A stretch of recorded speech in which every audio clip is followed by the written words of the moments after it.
आंवला से सपा के लोकसभा प्रत्याशी नीरज मौर्य ने की प्रेस वार्ता। समाजवादी पार्टी के प्रत्याशी ने विकास कार्यों की कमियों पर कराया ध्यानाकर्षण, कहा बदलकर रख देंगे क्षेत्र की सूरत। बरेली में समाजवादी पार्टी के आंवला लोकसभा क्षेत्र के प्रत्याशी पूर्व विधायक नीरज मौर्य ने आज एक प्रेस कॉन्फ्रेंस के माध्यम से आगामी चुनाव के लिए अपना विजन मीडिया के सामने रखा, जिसमें उन्होंने कहा कि आगामी लोकसभा चुनाव में आंवला और प्रदेश की जनता समाजवादी पार्टी की ओर उम्मीद भरी निगाहों से देख रही है।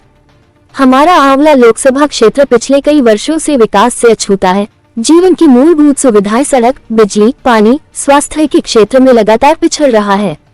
उन्होंने कहा, मैं चुनाव जीतकर जनता को ये सारी सुविधाएं उपलब्ध कराने का प्रयास करूंगा। मैं आंवला क्षेत्र की जनता को विकास के सही चेहरे से रूबरू कराने का काम करूंगा। साथ ही क्षेत्र की बालिकाओं की शिक्षा के स्तर को बेहतर करने के लिए इंटर कॉलेज, डिग्री कॉलेज की स्थापना करूंगा, जबकि आंवला लोकसभा क्षेत्र लगातार बालिका शिक्षा में पिछड़ता जा रहा है। सपा प्रत्याशी नीरज मौर्य ने कहा, इसके अलावा पूरे आंवला क्षेत्र में कहीं भी खेल कूद के लिए स्टेडियम की उचित व्यवस्था नहीं है। मैं युवाओं के सर्वांगीण विकास हेतु यह व्यवस्था भी करवाने का काम करूंगा। कार्यकर्ताओं को अगर किसी ने दबंगई दिखाकर डराने धमकाने का प्रयास किया तो हर स्तर पर संवैधानिक लड़ाई लड़ी जाएगी। कार्यकर्ता निडर होकर चुनाव लड़ाने में जुट जाए। इसके साथ साथ मुख्य मार्ग जो टूटे हैं बनवाने का भी काम करूंगा। प्रेस वार्ता में जिलाध्यक्ष शिवचरण कश्यप, महानगर अध्यक्ष शमीम खां सुल्तानी, पूर्व विधायक विजय पाल, सुप्रिया एरन, राजेश अग्रवाल, प्रमोद विष्ट, भगवत सरन गंगवार, पूर्व विधायक महिपाल सिंह, संजीव यादव, शुभलेश यादव, आगम मौर्य, भारती चौहान, संजीव सक्सेना, हैदर अली आदि मौजूद रहे। सर, किस तरह से जीत की संभावना को देख रहे हैं आप? मामला में प्रत्याशी बनाया पार्टी ने, आपको किस तरह से संभावनाएं देख रहे हैं जीत की? जनता में जो आंवला के सांसद हैं उनके ऊपर बहुत आक्रोश है और जनता भाजपा की नीतियों से भी बहुत परेशान है। इसलिए जनता इस बार यहाँ बदलाव करेगी, ऐसा हमको पूरा दिखाई पड़ रहा है। क्या मुद्दे रहेंगे आपके?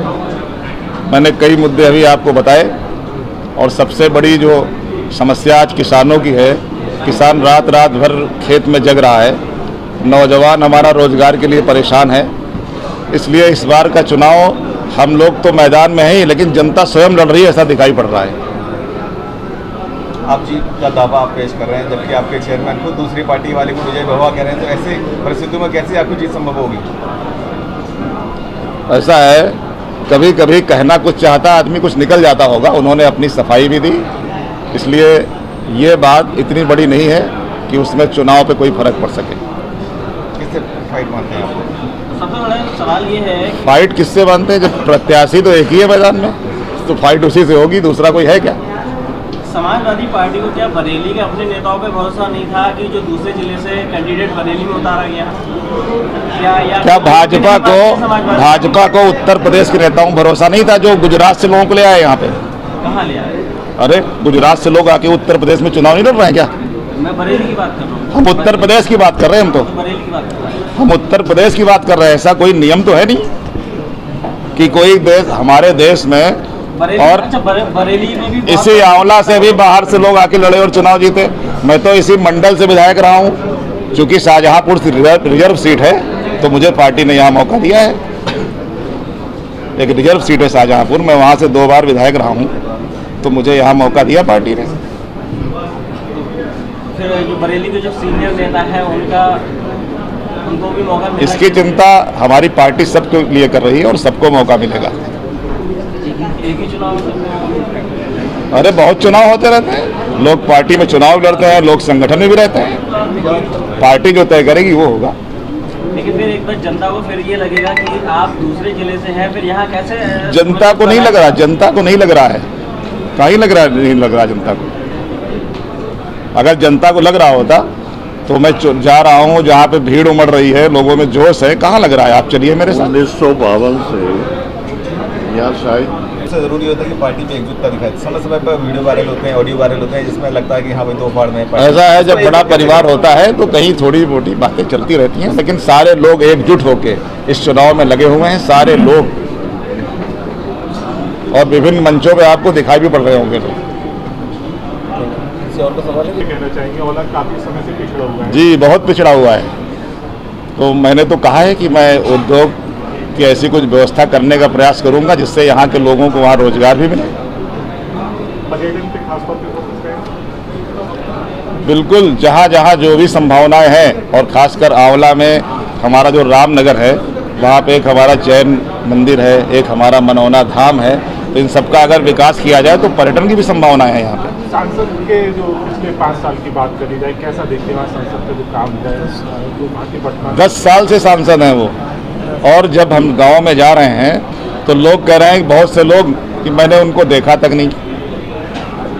तो जो जनप्रतिनिधि चुनाव लड़ने के बाद, जीतने के बाद जनता के बीच में नहीं जाएगा तो उसके बारे में आप क्या कह सकते हैं? काम तो बहुत दूर की बात हो गई। और अगर आप भी आंवला क्षेत्र में घूमिए तो एकदम कहीं विकास तो कहीं है ही नहीं। एक कोई विकास अगर 10 साल का हो तो एक आप बता दीजिए।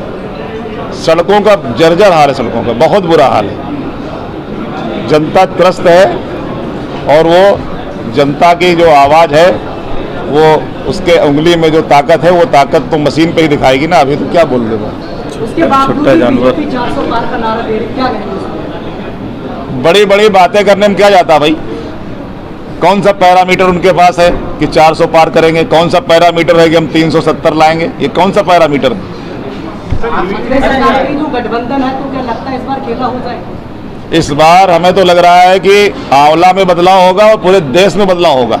अच्छा, भाजपा डरी हुई है। ईवीएम को कैसे मैनेज करेंगे? को लेकर कोई डर मन में? क्योंकि हारने के बाद विपक्ष का हमेशा यही रोना शुरू हो जाता है कि ईवीएम गवर्नमेंट के हिसाब से चल रही है, ईवीएम में खेला किया। तो हर स्तर पे जो ईवीएम को जांच करने का, ईवीएम के देखरेख करने का व्यवस्था है, वो सारी व्यवस्था हम लोग करेंगे। ईवीएम पे भी भरोसा नहीं है?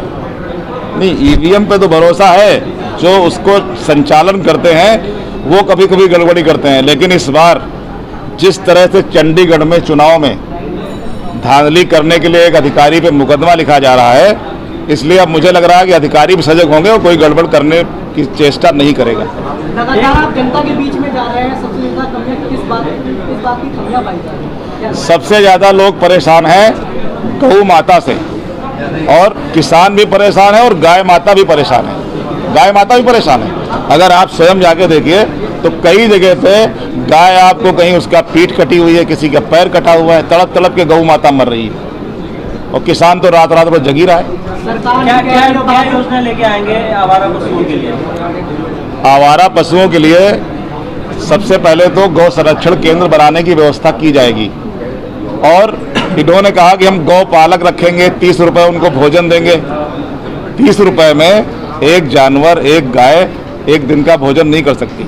उसको बढ़वा के, और वहाँ पे जब तक जो उस क्षेत्र के लोग हैं वहाँ पे उनको परमानेंट नौकरी नहीं दी जाएगी तब तक उनकी व्यवस्था नहीं हो सकती। ये सारी व्यवस्थाएं हम लोग करेंगे। सरकार भी कह रही है, प्रतिनिधि भी कह रहा है कि वहाँ पे गौशाला वहाँ पे बना दी गई, पूरी व्यवस्था कर दी है, क्या कहेंगे? आप बताइए कितनी गौशाला बनी है आंवला लोकसभा में? आप बताइए। आपने सर्वे करा हुआ? हमको तो कहीं नहीं दिखाई पड़ी।